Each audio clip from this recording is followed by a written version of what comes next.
tout le monde. Aujourd'hui, c'est le 24 avril 2026. C'est une très belle journée, finalement, de soleil. Il fait pas chaud, naturellement, mais quand même, le froid, là, on l'a oublié un peu. Ensuite, les trottoirs sont beaux, ils sont bien nettoyés par la ville, au moins ici dans les alentours. Et voilà. Le marché boursier, c'est superbe. Ce qui est étonnant, c'est que tout le monde pense toujours à la catastrophe du marché, mais en réalité, non, le marché va très bien. On n'a jamais fait autant d'argent en si peu de temps. Après que le marché avait reculé, vous savez, quand M. Trump a été élu, ben, il a fait l'histoire des tarifs, ça a fait tomber le marché. Mais finalement, le marché a tout repris et aujourd'hui a fait un record de hauteur. Donc, tous ceux qui jouaient au Cassandre, vous savez, Cassandre, c'était celle qui annonçait la fin de la guerre de Troie, de Troie finalement. Je dis Troia parce que je le dis en italien, mais c'est de la guerre de Troie. Et, et cette dame avait pronostiqué la fin de la ville finalement. Et puis personne ne voulait y croire, mais finalement elle avait raison. Bon, mais la même chose est un peu Trump. Avec Trump, il y a pas mal de gens qui sont contre, naturellement, sa façon de faire, son style, sans parler. Mais finalement, au bout de la ligne, depuis qu'il est là, le marché va bien. Et c'est donc, on s'incline à ça. C'est ça qui est important. En d'autres mots, le marché, l'opinion qu'il y a dans le marché ne correspond pas à l'opinion qu'on lit dans les journaux ou à la télévision ou c'est ça, ou à la radio et tout ça.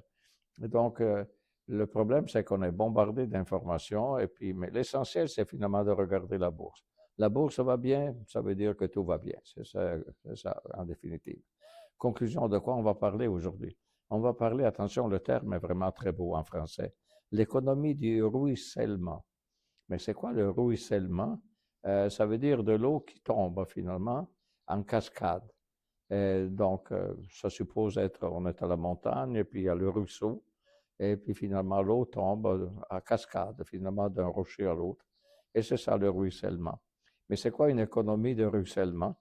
C'est que la théorie dit que si mettons, on réduit les taxes aux personnes riches, si on, comment dire, on les favorise avec toutes sortes, finalement, ces riches-là vont investir leur argent et vont aider l'économie.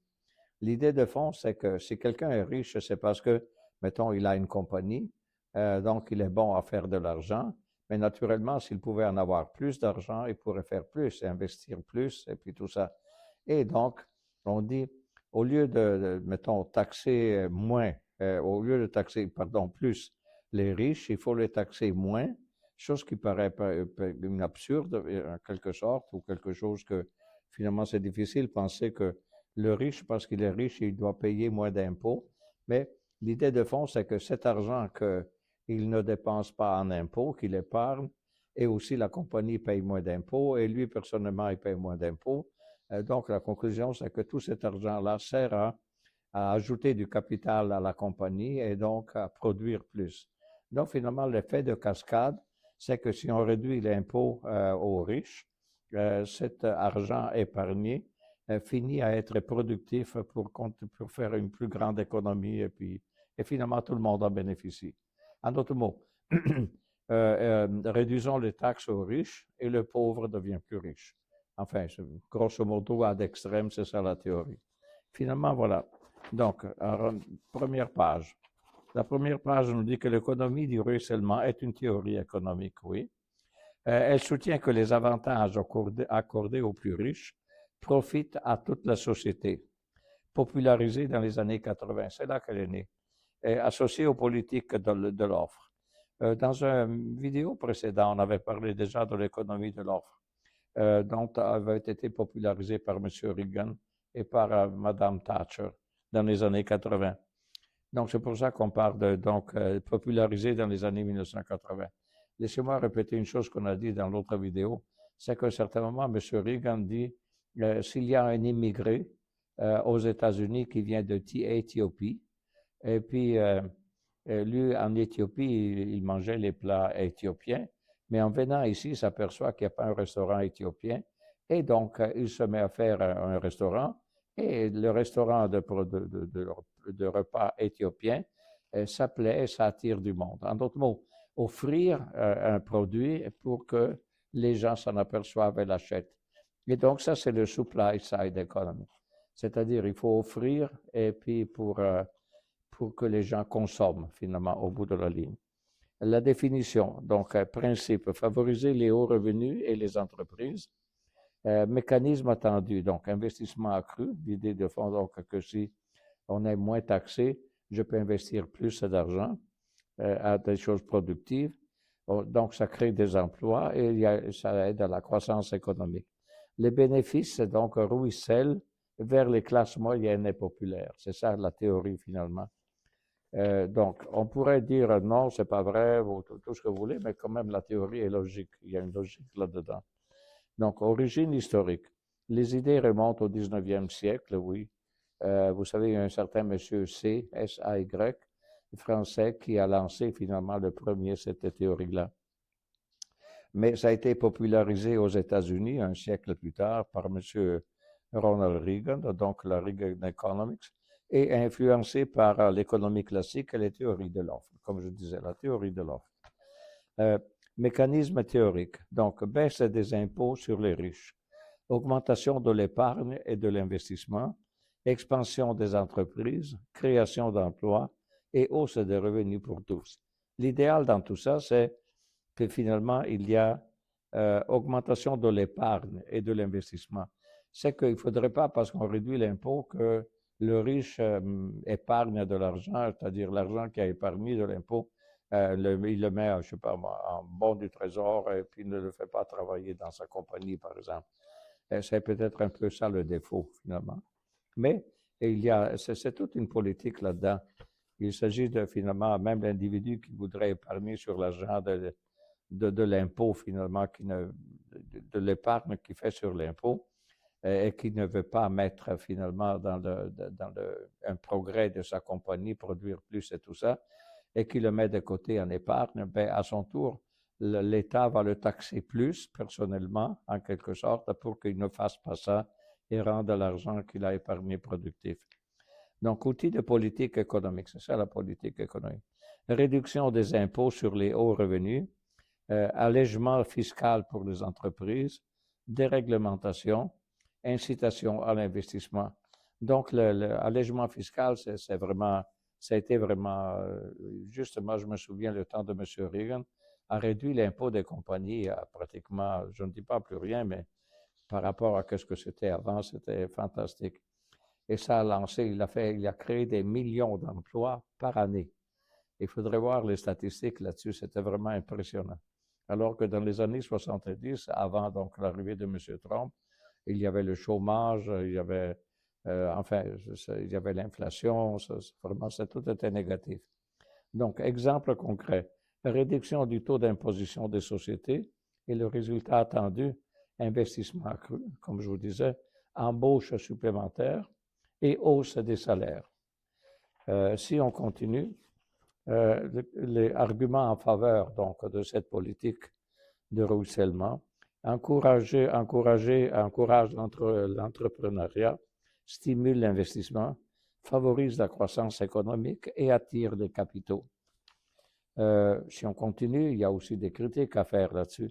Augmentation des inégalités, c'est vrai. Qui n'est pas... Enfin, l'inégalité, c'est que finalement, il y a toujours une partie de la société qui n'est pas capable de bénéficier de tout ça, ou tout simplement, je ne sais pas qu'il est... Je dis n'est pas capable parce que souvent, il y a des théories qui disent que pas tout le monde a envie de devenir riche ou de travailler comme un fou. Beaucoup de monde aime aussi ne pas... Vous savez, il y a toujours, jamais, il y a un chômage zéro. Il y a toujours, mettons, 3, 4, 5% et plus de chômage qui est chronique.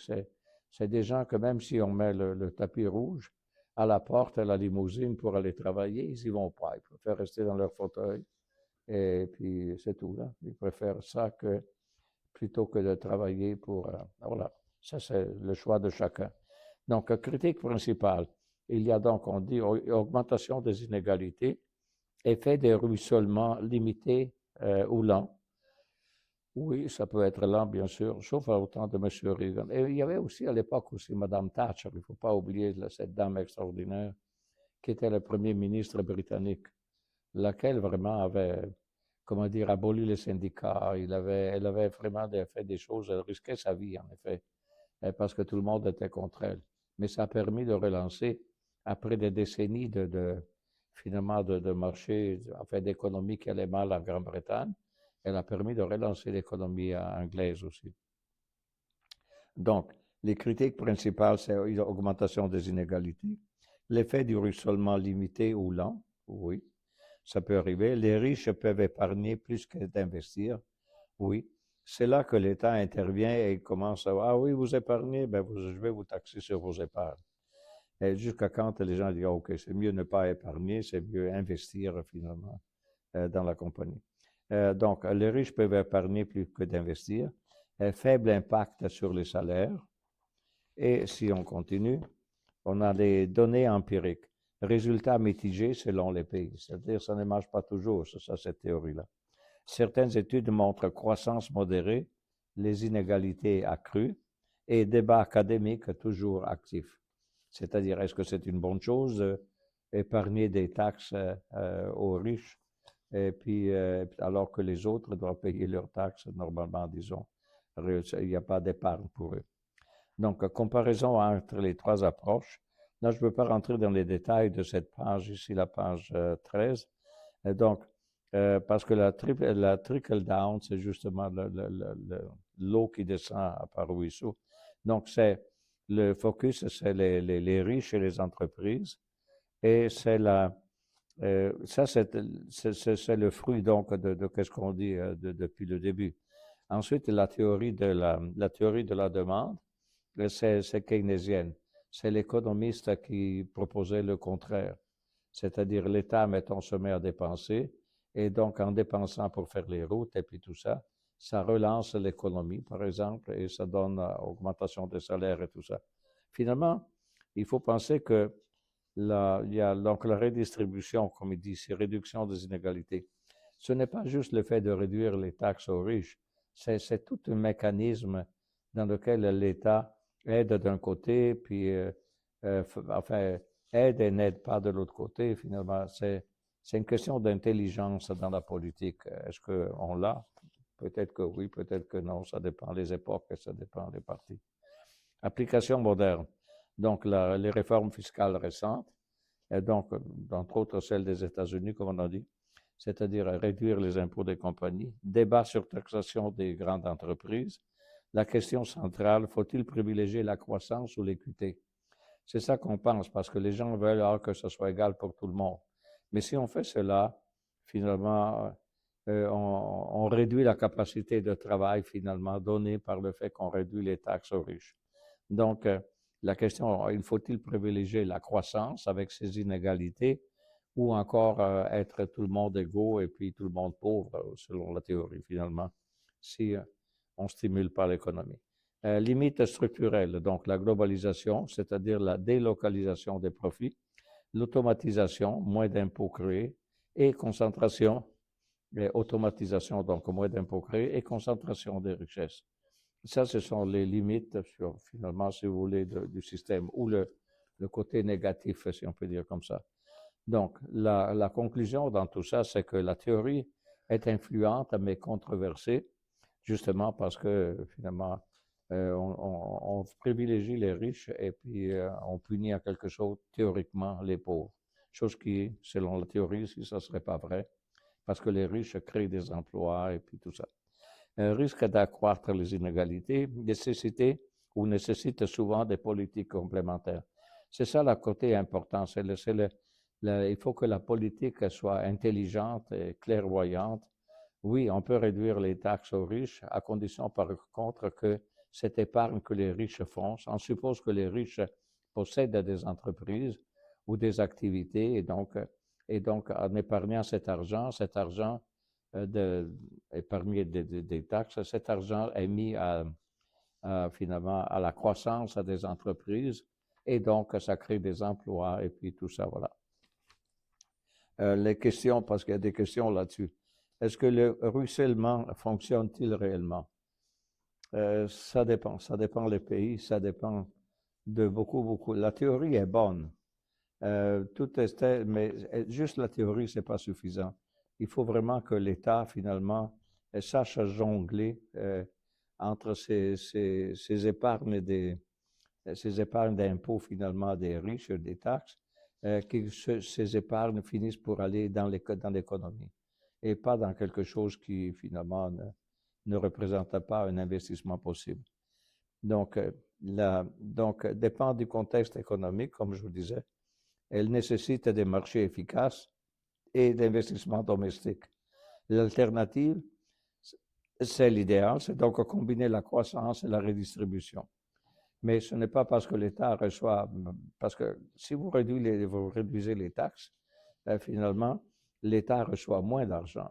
En réalité, si l'épargne, les taxes épargnées finalement par ceux qui ont des entreprises investissent cet argent pour accroître la capacité de la compagnie, donc de faire des bénéfices et d'avoir des emplois, ça c'est bon.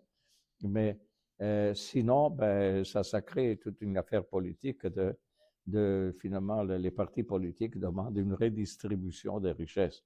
On trouve ça scandaleux qu'on fait épargner des taxes aux riches, alors qu'en principe, le riche doit être toujours taxé et puis on le taxe jamais assez. Imaginez, c'est une théorie vraiment à l'opposé de beaucoup de théories politiques, finalement, des partis de gauche surtout. Et voilà, et c'est tout pour aujourd'hui. Et donc, à la prochaine.